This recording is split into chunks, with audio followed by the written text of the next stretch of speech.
Kumusta? Ako mo si Kevin Pupugo. Ngayon kami sa Maginis sa Palita.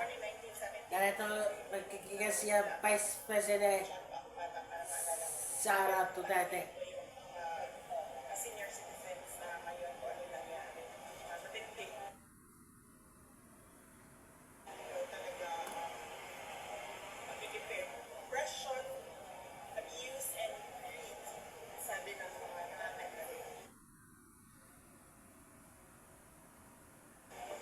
Pero bang kumpiyansa kayo na hindi makakalipad ang reklamo?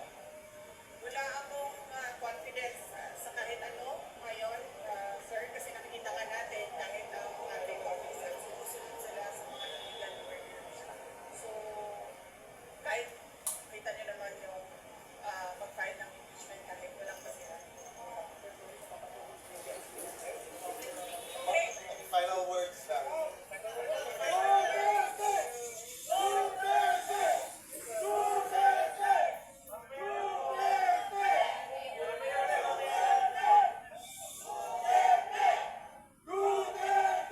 Ayan. Aba. At dito. Final words natin, huwag tayo maligis sa totoong problema ng bayan, ang totoong problema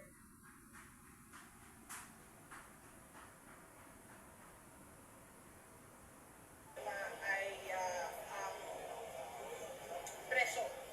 Ang mahal na presyo ng bilihin, ang kahirapan ng ating mga tao, ang korupsyon sa ating budget, ang kawalan ng development projects na nangyari sa PhilHealth, ang nangyari sa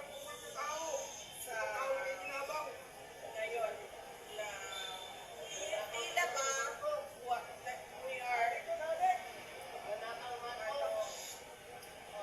stagnant. Hindi tayo puro forward.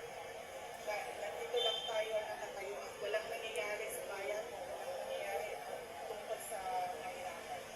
Yan yung totoong problema ng bayan. Hindi yung ICC, impeachment. Ma'am, pahabol. Nakausap niyo po si President si Vicky. Okay. Kung hintayin mo natin at sa press briefing ay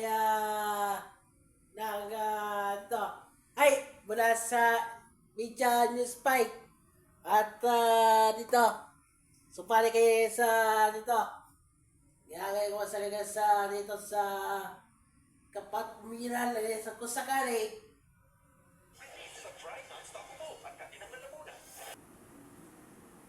Okay.